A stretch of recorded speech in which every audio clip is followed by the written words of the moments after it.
Welcome to student my channel knowledge Adda. Student, मैंने last video में आपको ग्रामर का एक पोर्शन पढ़ाया था द सेंटेंस, जो कि पहला चैप्टर है इंग्लिश लैंग्वेज का।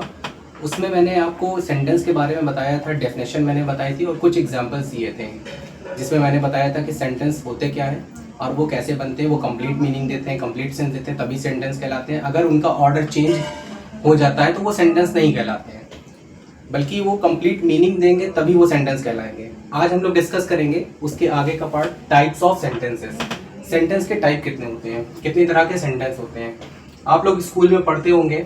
इंग्लिश लैंग्वेज तो बहुत कम ही स्कूलों में वैसे पढ़ाया जाता है, लेकिन आप बेसिकली जब स्टार्ट करेंगे इंग्लिश लैंग्वेज तो आपको सबसे पहले यही चैप्टर मिलता है द सेंटेंस, और उसके टाइप्स मिलते हैं। सेंटेंस जो होता है वो बहुत ही बेसिक चीज़ है, इंग्लिश ग्रामर की सबसे बेसिक चीज़ है। इसमें हम लोग जब टाइप्स इसके पढ़ते हैं तो बहुत ही इंपॉर्टेंट जी मेन जो 4 पॉइंट होते हैं ये सबसे ज़्यादा इंपॉर्टेंट होते हैं। बाकी आगे के तो और भी हैं, कॉम्प्लेक्स है, कंपाउंड है, उसकी डिस्कस हम नेक्स्ट वीडियो में करेंगे।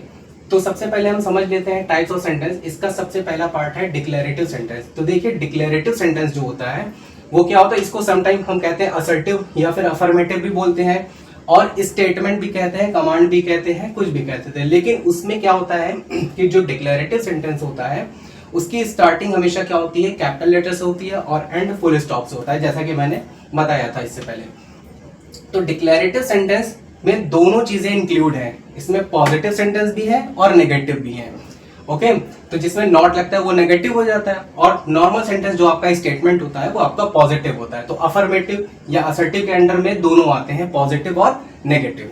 अब बात करते हैं दूसरे सेंटेंस की, इंट्रोगेटिव सेंटेंस। इंट्रोगेटिव सेंटेंस क्या होता है, मैंने यहां देखिए ब्रैकेट में लिख रखा है क्वेश्चन वर्ड और हेल्पिंग वर्ड। यहां पे मैंने लिखा है, मैंने हेल्पिंग वर्ड क्यों लिखा है, हेल्पिंग वर्ड से मतलब ये है इज, एम या फिर आर, या फिर हम कह सकते हैं हैज, हैव, हैड। इनसे भी स्टार्ट होती है, इन सेंटेंस की शुरुआत होती है इनसे। तो इंटरोगेटिव सेंटेंस में क्या होता है कि हम या तो क्वेश्चन वर्ड से करते हैं। क्वेश्चन वर्ड का मतलब WH वाले, जैसे वाई हो गया, व्हाट हो गया, वेयर हो गया,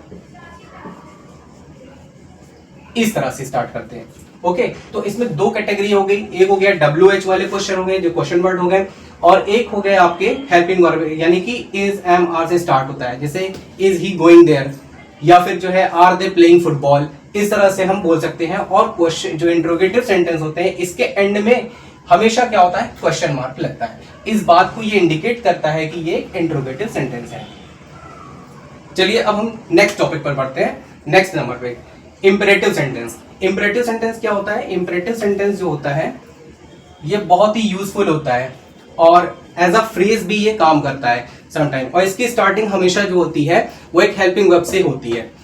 इंपरेटिव सेंटेंस को हम कैसे आइडेंटिफाई करेंगे, इंपरेटिव सेंटेंस जो होता है बेसिकली वो कमांड देता है, रिक्वेस्ट करता है, इस तरह की चीजें उसमें, या फिर सजेशन भी देता है। तो इस तरह की चीजें किसमें होती हैं, इंपरेटिव सेंटेंस के अंडर में आती हैं। जैसे मान लीजिए मैंने यहाँ पे एक सेंटेंस लिख दिया, इसी के नीचे मैं लिख देता हूं, please give me your book. यहां पे क्या कर रहे हैं, रिक्वेस्ट कर रहे हैं, please give me your book. तो यहां मैंने जो प्लीज लगाया है ये इंडिकेट कर रहा है, किसको इंडिकेट कर रहा है, इंपरेटिव सेंटेंस को। तो यहां पर आप इसको नोट करना चाहते हैं तो नोट कर लीजिए।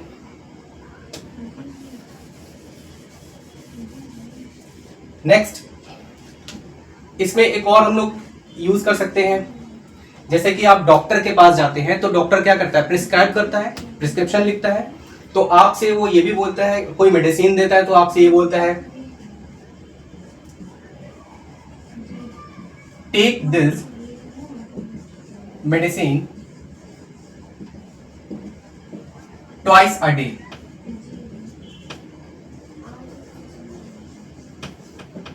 इसका मतलब क्या हो गया, take this medicine twice a day. Doctor यहां पर क्या कर रहा है, आपको प्रिस्क्राइब कर रहा है या आपको सजेस्ट कर रहा है कि आप जो है इस मेडिसिन को एक दिन में 2 बार ले। ट्वाइस का मतलब होता है 2 मरतबा या 2 बार। ओके, रिपीटेशन को रिप्रेजेंट करता है। तो समझ में आया आपको कि इम्परेटिव क्या होता है, इंट्रोगेटिव क्या होता है, डिक्लेरेटिव क्या होता है। चलिए अब आगे बात करते हैं। ये बहुत छोटे छोटे टॉपिक है, अभी तो आगे और भी टॉपिक पढ़नी है जो थोड़ा सा लेंदी होंगे। ये तो भी बहुत बेसिक सी चीजें हैं जो आपको बहुत आसानी से समझ में आ रही होंगी। अब है नेक्स्ट हमारा एक्सक्लेमेटरी सेंटेंस। एक्सक्लेमेटरी सेंटेंस क्या होते हैं?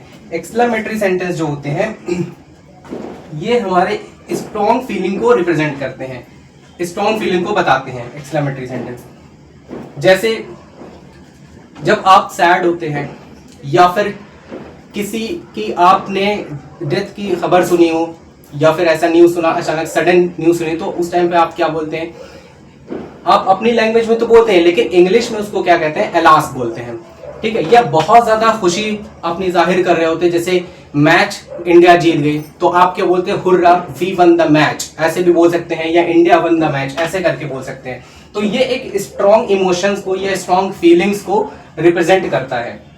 अब उसमें क्या चीजें होंगी? जैसे कि हैप्पीनेस भी हो सकता है, यानी खुशी, हैप्पीनेस खुशी होगी, या फिर इसमें सौरो होगा, सौरो का मतलब होता है दुख, ओके। या फिर कोई सडन चीजें होंगी, सडन या सरप्राइजिंग कह सकते हैं, सरप्राइज, सरप्राइजिंग, सरप्राइजिंग लिख सकते हैं, सरप्राइजिंग, ये चीजें होंगी। तो हैप्पीनेस में खुशी जाहिर करेंगे, जैसे मैंने बताया हुर्रा।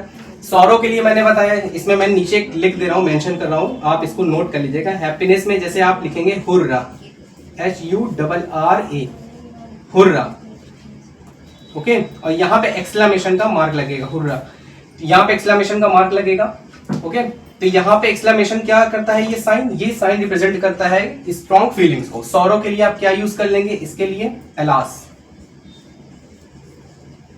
एक्सक्लेमेशन का साइन।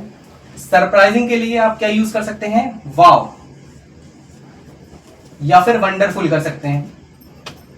ये तीन चीजें बहुत ज्यादा यूज होती है, बाकी और भी चीजें हैं उसको भी आप यूज कर सकते हैं। ये डे बाय डे लाइफ में या डेली एक्टिविटी में हम लोग यूज करते हैं और हम लोग को पता भी नहीं चलता है, लेकिन ये बहुत ही यूजफुल होते हैं। तो ये बेसिकली 4 सेंटेंस आप देख सकते हैं, 4 ये टाइप से सेंटेंस के, डिक्लेरेटिव है, इंट्रोगेटिव है, इंपरेटिव है और एक्सक्लेमेटरी है, ओके। नोट डाउन कर लीजिए, बहुत इंपॉर्टेंट चीज है।